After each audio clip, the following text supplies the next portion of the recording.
அரசியல் ஆறாறு அரசியல்வாதிகள் ஈடுபட்டிருக்கிறார்கள். ஆறாறு வந்திருக்கின்றதும் பாராளுமன்ற சிறிதன் அவர்கள் என்னென்றால் இது எல்லாத்தையும் நாங்கள் ஒரு தலைமைக்கு அதாவது வந்து ஒரு நாள்ல திருப்பி கண்டிப்பா 10-15 பேரை டிரான்ஸ்பர் பண்ணிருக்கீங்க. எல்லா கம்பெனியும் இருக்கு. தயார் செய்ய හෝටල් බලපත්‍ර 3ක් විතරයි. මම මෙහාට එනකොට රාජකාරී වල බාර ගන්නකොට 2009 පස්සේ කීය දුන්නාද කියලා 2000 එහෙම ගැලවුම් ඡන්ද තිබිලානේ තියෙන හැම අවුරුද්දම. ඔව් 2010දී තමයි මුලින්ම එක. ඊට පස්සේ 2012දී ப்ராஜெக்ட் டோன்ட் டெல் கௌரவ சிறிதரன் ஐயா அவர்களுக்கு எங்களுடைய வடக்கு மாநிலத்தில் இருக்கிற அரசாங்க அதிகாரிகள் இதுவரைக்கும் ப்ரொஜெக்டுகளுடைய எழுதாததுக்குரிய காரணம் நான் போன டிசிசி பிறகு இப்பதான் நான் ஃபீல் பண்ணினான் என்றால் எந்த ப்ரொஜெக்ட் எழுதப்படப்பட்டாலும் அதை வந்து நடத்துறது முதல் இருந்த ஒரு பாராளுமன்ற அமைச்சர்களால் அவர் வந்து இதை கொண்டு போன எல்லா ப்ரொஜெக்டுகளையும் வந்து திருப்பி விட்டு சொல்லியிருக்கார்கள். அதனால உங்களுக்கு ப்ரொஜெக்ட் ஒன்றும் எழுத தெரியாண்டா அம்மா உழுது கஷ்டமா இருக்குன்னு சொன்னா நாங்கள் அதுக்கு முறை டைப் பண்ணி ஒரு ப்ரொஜெக்ட் மேனேஜ்மெண்ட் தெரிஞ்ச ஒரு 5 பேர் எடுத்து எல்லா டிபார்ட்மெண்ட்டையும் ப்ரொஜெக்ட்கள் எழுது தயார் செய்யுது. இல்லைன்னா என்ன நடக்கும்னு சொன்னால் இப்படியே ப்ரொஜெக்ட் எழுதாம கௌரவ பாராளுமன்ற உறுப்பினர் சொன்ன மாதிரி நாங்கள் எழுதினப்ப நான் அடுத்த பொண்ணு நான் கடிதம் எழுதின ப்ரொஜெக்டுகளையே தேடி பிடிக்கலாது. சம்பந்தப்பட்ட ஒரு வைத்தியசாலை சொல்லிங்கன்னா 10 வருஷமா ப்ரொஜெக்ட் எழுதினோம். அதாவது நாங்கள் எங்களை எடுத்துக்கொள்ளுவோம். அப்ப நாங்கள் உங்களை புல சொல்றதுக்கோ உங்களை குறகாண்டதுக்கோ அப்படி அரசியல் செய்யறதுக்கு அச்சுனா வரையில உங்களால ஏழாண்டா நீங்க எனக்கு சொல்லுங்க. நான் இன்னொரு 5 ப்ரொஜெக்ட் மேனேஜ்மெண்ட் தெரிஞ்சாக்களை பிடிச்சு அதை ப்ரொஜெக்ட் எழுதி உங்களுக்கு ஃப்ரீயா தரலாம். நீங்க உங்களோட பேர்ல சீல் அடிச்சுட்டு போன ஒரு பிரச்சனையும் இல்லை. நான் கௌரவ அமைச்சருக்கு இந்த டிசிசி மீட்டிங்ல நடக்கிற விஷயங்கள் ஒன்றுக்கு பேர் எடுக்கிறதுக்காக நான் நீங்க வரையில உங்களால செய்ய ஏழாண்டா தயவு செய்து அதை சரியான நேரத்தில் எங்களுக்கு சொல்லுங்க. இந்த அடுத்து இந்த அத வித உற்பத்தி பண்ணையும்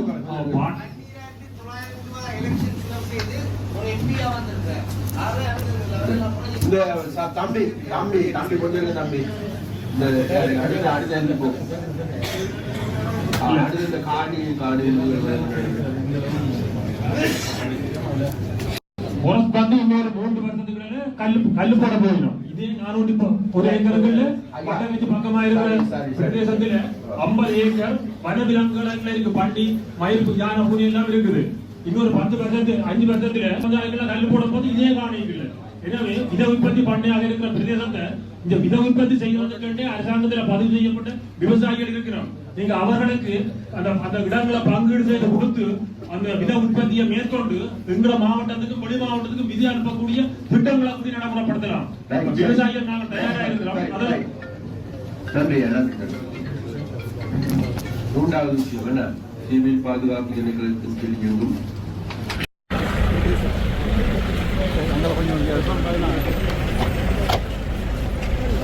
வழக்கு போய்கொண்டல்ல இருக்கு. வழக்கு போய்கொண்டிருக்கிறதுக்கு ஒன்றுமே செய்யலாது. இது சம்பந்தமா கதைக்கவே இல்லை. வழக்கு முடியத்தான் பார்க்கணும். இது வழக்கு விட்டு போனாலும் நாங்கள் இதை ஃபினிஷ் பண்ணணும். வழக்கு தொடர்ந்து கொண்டே இருக்கிறோம்னா இது வரைக்கும் எங்களுக்கு ஒரு பதில் நல்ல பதிலும் கிடைக்கல. வழக்குகளுக்கு இப்படியான விஷயங்கள் வழக்குகளுக்கு போய் ஒரு நாளுமே முடிக்கல.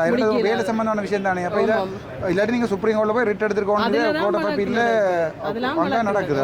அவங்க வேலை கொடுக்க சொல்லி சொல்லி இந்த மாசம் 16ஆம் தேதி கடைசியாக இது சம்பந்தமா ஒன்றுமே கதைக்கல. திரும்ப டேட் போட்டு கொண்டிருக்கிறோம். அப்படிதான் நடக்கும். அதான் இது இப்படியானதுல நீங்க சுப்ரீம் கோர்ட்டோட போறது விட்டு போட்டு சம்பந்தப்பட்ட அரசு அதிகாரியோட போய் காய்ச்சி தான் அப்படித்தான் நாங்களோட பெரிய ஐயா சொன்னவர் என்னன்னு சொல்லி சொன்னா நீங்களோட கட்சிக்கார இது சம்பந்தமா கதையுங்கோ ஆனா மீடியாவுக்கு கொண்டு வராதேங்கோன்னு தான் சொன்னவர். இல்ல இது சம்பந்தமா ஒரு வசனம் சொன்னாலும் போட்டான். நான் இதை வைக்கிறேன். மானி செய்து கொண்டிருக்கிற நாங்கள் பசலையில் மானியங்கள் கொடுக்கிறது எதிர்த்தரப்பு வச்சிருந்தாங்க. இப்ப நான் இது சம்பந்தமாக எல்லாருக்கும் காகிதம் அனுப்பிட்டோம். ஆனா சட்டம் சொல்லுது பைத்திய சட்டம் 2011ஆம் ஆண்டு திருத்தப்பட்ட சட்டம் 90வது பிரிவின்கள பயிற்சியாளருக்கு மானியம் பசல. சரி, நான் இதற்கு ஃபுல்லா ஸ்டடி பண்றேன். காணி சம்பந்தமான நாலேஜ் லோயர்ட்ட தான் இருக்கு. ஓகே, அவளை கொடுக்குறேன். அது ஸ்டடி பண்ணி போட்டு ஒரு நம்பர் இருக்கா உங்கள்ட்ட? நம்பர் இருக்கு. அது உங்க நம்பர் இதானே? 2 நம்பர் உங்களுக்கு அடிச்சு காய்க்கிறேன் நான். உங்களோட ஃபோன் நம்பர் இதில் இருக்குது தானே? உங்களோட ஃபுல் டீட்டெயில் போட்டுருக்கீங்களா? அதை ஒரு கவுண்டரை சொல்லியிருக்காரு தானே சம்பந்தம் நிப்பாட்டி போட்டு உங்களுக்கு காய்ச்சி எடுத்துடலாமான்னு சொல்லி அது பயப்படுத்த நீங்கள் அது கமிட்டி ஒன்று போட்டு செய்வீங்கம்மா. சரி சரி சரி. வேறு ஏதாவது இருக்காமா? ஏதாவது நீங்கள் இதை வச்சுருந்தீங்களா? இல்லை என்ன சரி சொல்லுங்கள். நான் போகணும். சார் இது சம்பந்தமாக அது சம்பந்தமா வழக்கு நடக்க வசனமே கதைக்கல கதைச்சா கண்டம் ஆஃப் கோர்ட் நீதிமன்றத்தை அவங்க அது தெரியும் அதுக்காக தான் வழக்கு போட்டுருக்கீங்க வழக்கு முடிய தான் அது பதில் வரைக்கும் பார்க்கணும் அது வரைக்கும் ஒன்றுமே செய்யல வேணுமெண்டா உங்களுக்கு வேலை வேணுமெண்டா 140 வரைக்கும் வேலை தரலாம் சரியான பதிலங்களை இந்த அப்பாயின்மெண்ட் இல்லாமல் அரசியலாக கொடுக்குற அப்பாயின்மெண்ட் தானே அப்போ ஒரு அரசியல்வாதி வந்தவுடனே தனக்கு கழிச்சு போட்டு கொடுத்து விடுறது ஆனால் இப்போ இந்த வழக்கு நடந்து கொண்டிருக்கிறபடியாக அரசியல்வாதியும் இப்போ இல்லை உங்களுக்கு அந்த அரசியல்வாதியும் இப்போ இருக்க மாட்டார் அப்போ அதுக்கு ஒன்றும் செய்யலாது வழக்கு இருக்கிறபடியாக ஒன்றுமே செய்யறாங்க ஆனால் இது வெளிச்சத்துக்கு வரவாங்க நாங்கள் ஓ அதான் வெளிச்சத்துக்கு வர வழக்கு இருக்கிறபடியாக வெளிச்சத்துக்கு வந்து டிவிஷன் அது என்ன கேட்க போறீங்க ஃபோன் பண்ணலாம் சொல்லுங்கள்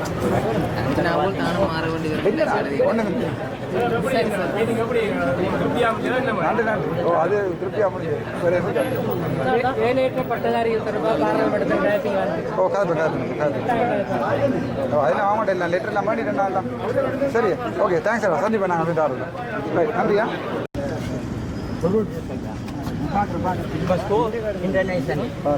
நான் பார்க்குறேன் ஓகே ஓகே நன்றியா இதோட நம்பர் உங்களோட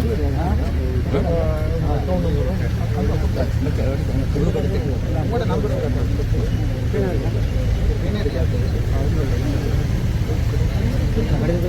ஐயா உங்கள்